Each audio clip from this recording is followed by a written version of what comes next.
House wives అంటే ఇళ్లలోనే ఉండేవాళ్ళు అంతే, ఉద్యోగాలు లేని వాళ్ళు. అంటే ఇందులో చదువు లేని వాళ్ళు అనే పాయింట్ లేదు కదా. చదువుకున్నా చదువుకోకపోయినా ఇంట్లో ఉంటారు అని అనగానే వాళ్ళు వీళ్ళు సమానం అయిపోతారు పాపం, అలా అనిపిస్తుంది కదా. అయితే స్మార్ట్ హౌస్ వైఫ్ అవ్వాలంటే ఏం చేయాలి అని నన్ను కూడా కొంతమంది అడుగుతుంటారు. యాక్చువల్గా నేనంత స్మార్ట్ ఏం కాను, బాగా చెప్పగలనో లేదో మరి. ఏవైనా హెల్ప్ఫుల్గా ఉంటే కొన్ని పాయింట్స్ తప్పకుండా వాటిని మనం తీసుకోవాల్సిందే. కొంచెం ఎర్లీగా లేవటం. అర్లీగా లేవాలంటే ముందు ఏం చేయాలి, రాత్రి ఎర్లీగా పడుకోవాలి కదా. పొద్దున్నే లేచాక ఫోన్ లాంటివి చూడకూడదు. ఫోన్ చూస్తుంటే చాలా టైం గడిచిపోతుంది జయ. నాకు ఇది వరకు తెలీదు, ఇవాళ రేపు పొద్దున్నే ఏదో ఒక కాల్ వచ్చిందని ఫోన్ తీస్తే వరుసగా మెసేజ్లు వచ్చేసి, లేదా ఏదైనా చదువుకోవడానికి నేనే స్తోత్రం చదువుకోవడానికి ఫోన్ ఆన్ చేసిన వెంటనే నేను ఆన్లైన్ ఉన్నట్టు తెలుస్తుంది కదా. ఇంకా మెసెంజర్లోనో లేకపోతే ఈ వాట్సాప్లోనో ఎవరో ఒకళ్ళు ఏదో ఒక మాట పెట్టి వాళ్ళ వైపు వెళ్ళేసరికి టైం వేస్ట్ అయిపోతుంది, పొద్దుటిపూట పనులు ఆగిపోతాయి. అయితే జనరల్గా ఏం చెప్తారంటే పనులని సార్ట్ చేసుకుంటారు. ఎవరైనా చేసేదే అది. రోజును 4 భాగాలు చేసామనుకుందాం, డేని 4 భాగాలు చేస్తే పొద్దున ఎర్లీ మార్నింగ్ చేసే పనులు కొన్ని, కొంచెం ఎండెక్కాక చేసేవి కొన్ని, మధ్యాహ్నంవి సాయంత్రంవి, రాత్రికి పని ఉంటుంది. 10 గంటల లోపల పనులు అయిపోతాయి, పడుకుంటాం కదా. సో ఈ రాత్రి 9 గంటల వరకు, అంటే పొద్దున లేచిన 6 నుంచి రాత్రి 9 దాకా దీన్ని 4 భాగాలు చేయండి ఎవరైనా చేసుకోవాల్సింది. నేను ఇది బాగా ఆలోచించి చెప్పట్లేదు, జనరల్గా చెప్తున్నాను. ఈ 4 భాగాలు చేసినప్పుడు మార్నింగ్ అవర్స్లో ఎవరికైనా రషప్ పరుగులుగానే ఉంటుంది. పిల్లలు ఉంటే స్కూళ్ళు, కొంచెం పెద్ద పిల్లలు అయితే కాలేజీలు, ఇంకొంచెం పెద్ద పిల్లలు అయితే వాళ్ళ ఉద్యోగాలు, మధ్యలో భర్తలు వాళ్ళ ఉద్యోగాలు, వాళ్ళకి పొద్దున ఇవ్వవలసినవి బాక్సులు కానీ ఏదైనా ఇంట్లో ఉన్న ఏర్పాట్లు, తర్వాత ఏమో ఇంట్లో ఏమైనా సీనియర్ సిటిజన్స్ ఉంటాయి, అత్తగారు మామగారు అమ్మో, అప్పుడప్పుడు అమ్మలు కూడా ఉంటారు కదా, అమ్మ నాన్న ఉన్న వాళ్ళైనా అత్తగారు మామగారు వాళ్ళు ఉన్నా, ఇప్పుడు వీళ్ళందరినీ చూడాలి. ఇప్పుడు ఇంతమందిని 5-6 మనుషులకి సరిపడా పనిని ఒక మనిషే చేయవలసి వస్తుంది.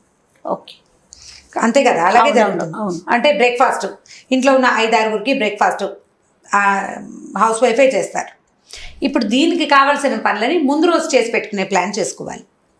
ఇడ్లీ పిండి పొద్దున్న రుబ్బి ఇడ్లీ పెట్టే ప్లాన్ బ్యాడ్ ప్లాన్, నేను కూడా చేస్తుంటా అప్పుడప్పుడు. పొద్దునే మనం ఇడ్లీ కానీ దోశ పిండి కానీ రుబ్బి అప్పుడు ఇడ్లీ దోశ వేయాలంటే ఒక అరగంట 30 గంట లేట్ అయిపోతాం. ఎప్పుడు సాయంకాలం పిండి రుబ్బే ప్లాన్ పెట్టుకోండి. ఒకటి.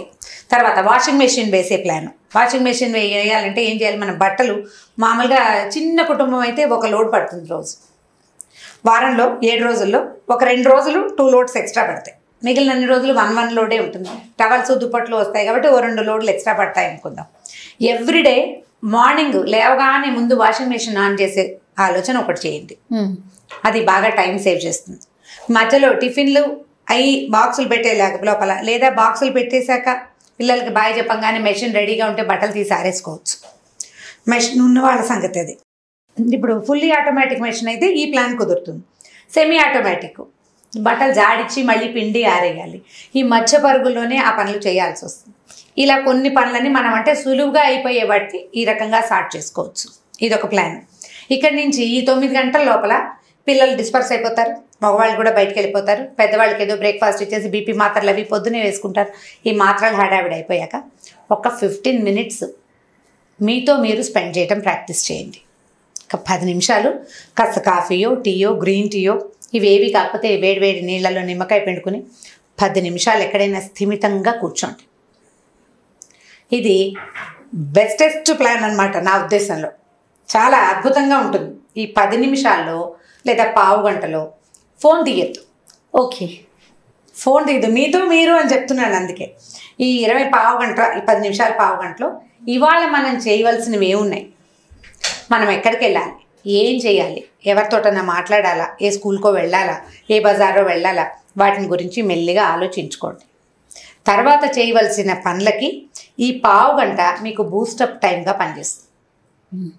ఏదైనా తాగుతారు, బ్రేక్ఫాస్ట్ చేస్తే ఏదైనా టిఫిన్ తినేస్తే మంచిదే, దాంతోపాటు ఒక గ్లాసు వేడి నీళ్ళు కానీ ఒక గ్లాస్ గ్రీన్ టీ కానీ అలవాటు చేసుకోండి.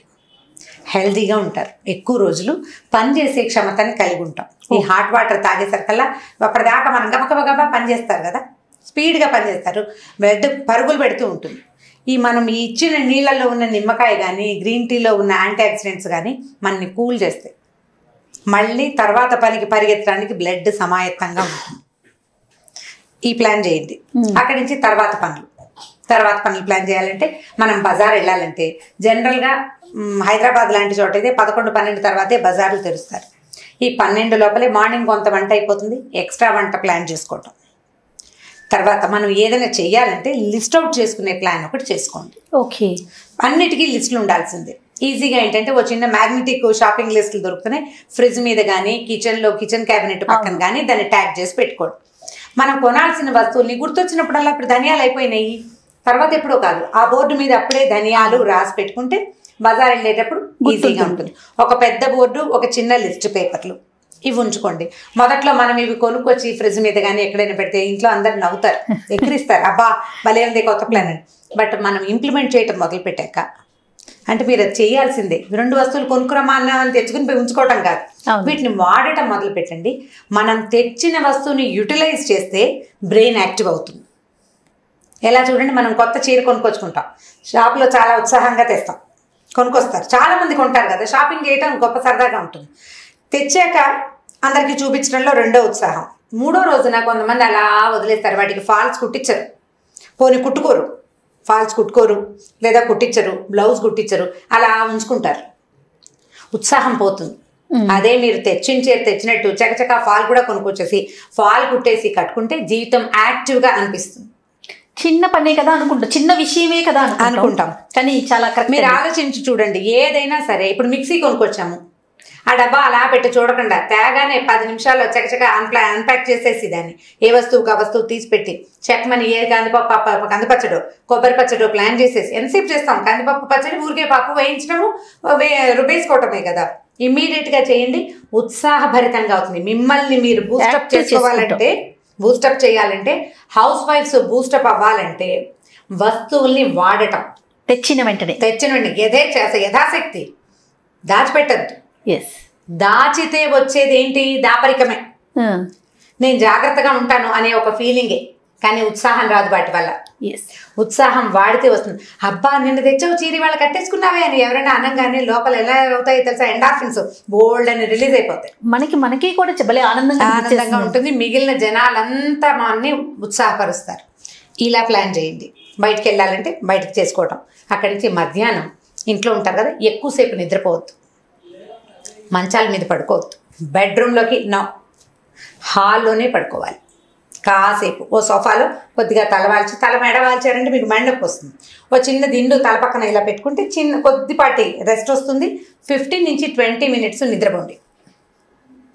మంచం మీద పడుకుని కాదు, స్ట్రిక్ట్లీ చెప్తున్నాను. అందుకని నేను కూడా ససేమిరా వెళ్ళాలి, లోపలికి వెళ్ళామా 2 గంటలు నిద్ర పట్టేస్తుంది మధ్యాహ్నం మంచం మీద పడుకుంటే. చలికాలం మరీ వస్తుంది.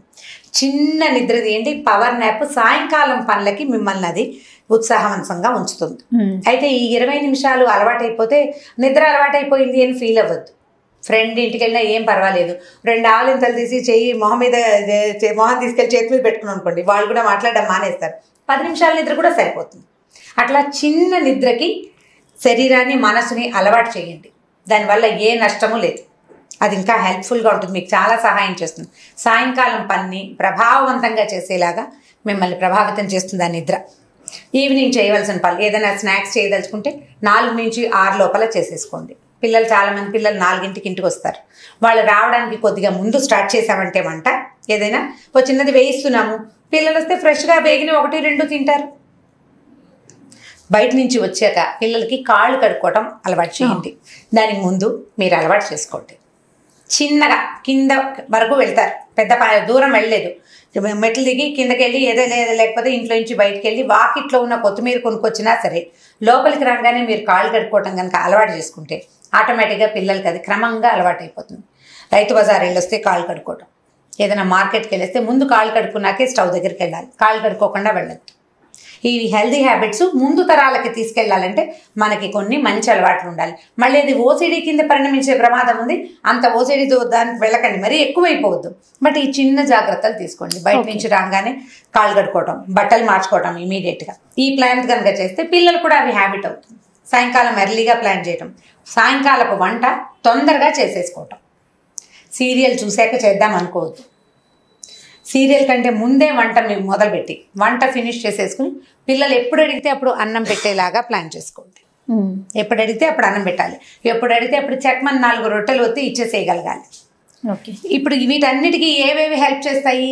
మీరు మార్నింగ్ తీసుకున్న గ్రీన్ టీతో పాటు తీసుకున్న 15 minutes రెస్ట్, రిలాక్స్డ్గా కూర్చుంది, మధ్యాహ్నం చేసిన పవర్ నాప్ అండ్ మిమ్మల్ని ఉత్సాహపరచుకోవడానికి మీరు ఏమేం పనులు చేశారు దాన్ని బట్టి మన సాయంకాలపు పని ఉంటుంది.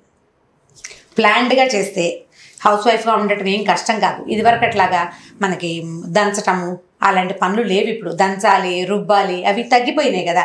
మిక్సీలు వచ్చేసి మిక్సీలు కూడా కడుక్కోవాలి, అదేం పని తక్కువ ఏం కాదు, సులువు వచ్చింది కదా, విధానం సులువైంది. ఆ విధానం సులువైంది. ఏముంది, మినపప్పు తీస్తాం, అందులో వేస్తాం, 4-5 సార్లు తిప్పితే అయిపోతుంది. మిక్సీ జార్ కడుక్కోవాలనుకో రోలు కడిగినంత కష్టం కాదు కదా, టైం కూడా కాదు కదా, టైం కూడా కాదు, రుబ్బిన కష్టం లేదు కదా మనకి. కాబట్టి మనం ఆ పాత వాళ్ళకంటే మనం బెటర్గా ఉన్నామని ఆలోచిస్తే కనుక పని చేయలేక చచ్చిపోతున్నాను అని అనుకోవద్దు. మన ముందు వాళ్ళు ఇంకా ఎక్కువ పని చేసేవాళ్ళు. మన జీవిత విధానం ఇప్పుడు చాలా సులువుగా ఉందనే ఐడియాలజీ కనుక పెంపొందించుకుంటే హౌస్ వైఫ్గా ఉండటం ఏం కష్టం కాదు. ఇప్పుడు ఇందులో మీరు ఇంకా ఉత్సాహవంతులు అనుకోండి, ఏదైనా నేర్చుకోవచ్చు, సంగీతానికి వెళ్ళొచ్చు, కుట్లకు వెళ్ళొచ్చు. నేనైతే ఏదో ఒక డ్రెస్ ఖాళీగా ఉంటే ఓ డ్రెస్సు బాటం ఏదైనా కత్తిరించి కుట్టుకుందాం అనుకుంటాను. మీకు చేతొస్తే అవి ఇవి చేయొచ్చు, పిల్లల హోంవర్క్లో హెల్ప్ చేస్తాము, ఇవన్నీ చేయొచ్చు. పనులు ఉంటాయి కదా, మరి వాళ్ళ పనులకి వాళ్ళ తిండికి మధ్యలో వచ్చే గ్యాప్లు మీరు ఎంత యాక్టివ్గా ఉంటేనే తర్వాత పనులు అంత సులువుగా అవుతాయి. ఈ మధ్య స్విగ్గీలు అవి వచ్చాక కొద్దిగా వంటలు తగ్గించుకుంటున్నారు జనం. స్విగ్గీ లాంటి వాటిని తప్పకుండా ఇప్పుడు మనకి ఎన్నెన్ని అవకాశాలు వచ్చినాయి, వాటన్నిటిని మనం తీసుకుంటూనే ఉన్నాం. మొదట్లో ఇంత ఫోన్ ఉండేది, గంట సేపు మోగేది గొయ్యో మన పెద్ద సౌండ్ తోటి. ఇప్పుడు ఇంతంత ఫోన్లు వచ్చినాయి, ఇది మనం వాడుకుంటున్నాం కదా. వచ్చిన అవకాశాన్ని వాడుకోండి, కానీ దానికి జీవితాన్ని అంకితం చేసేయకండి. మనం ఫోన్కి ఎట్లా అంకితం అవ్వకూడదు అనుకుంటున్నామో అవకాశాలకు కూడా అంకితం అవ్వద్దు. మీ లైఫ్ స్టైల్లో దాన్ని కూడా ఒక భాగంగా చేసుకోండి. పిల్లలు కూడా గుడ్ హ్యాబిట్స్ ఉంటాయి. మంచి ఇంటి భోజనాన్ని మనం పెట్టగలిగితే బాగుంటుంది. అంటే చిన్నతనంలో అయినా కనీసం, పెద్ద అయ్యాక ఎలాగో దూరాన్ని ఉంటే వాళ్ళ బాధలు వాళ్ళు పడతారు పాపం. మనం ఉన్నన్నాళ్ళు, మనతో పాటు ఉన్నన్నాళ్ళు హెల్దీ ఫుడ్ ఇవ్వడానికి, యాక్టివ్గా ఉండే జీవిత విధానాన్ని పిల్లలకి ప్రాక్టీస్ చేయడానికి ముందు తల్లులు యాక్టివ్గా ఉండాలి. దానికోసం ప్రయత్నం చేయండి. చక్కగా పుస్తకాలు చదువుకోండి. మధ్యాహ్నం పడుకో, నేను నిద్రపోను అంటే మీకు 1 గంట 2 గంటల టైం ఉందనుకోండి, ఏదైనా కుట్టండి, ఏదైనా కొనుక్కోవడానికి బజార్ వెళ్ళండి, ఏదైనా తయారు చేయండి, ఏదైనా పిండి వంట చేసుకోండి, పుస్తకం చదువుకోండి. మొక్కలు మూళ్ళు మంచి ఆసక్తి ఉంటే చక్కగా గార్డెనింగ్ లాంటివి చేయండి. ఏదైనా చేయొచ్చు. యాక్టివ్గా ఉండటానికి ప్రయత్నం చేయండి. నేను చాలా కష్టపడుతున్నాను అనే భావనకి లోన్ అవ్వద్దు. సెల్ఫ్ పిటీ పూర్తిగా పక్కకు పెట్టండి. అసలు అది ఉండకూడదు. అది లేకపోతే మనం ఇవన్నీ హాయిగా చేసేయగలుగుతాం. అంతే. ఓకే రమ్మ గారు, థ్యాంక్ యూ, నమస్తే. ఓకే జయ. సుమన్ టీవీలో మీ పర్సనల్ అండ్ బిజినెస్ ప్రమోషన్స్ కోసం కింది నెంబర్కి కాంటాక్ట్ చేయండి.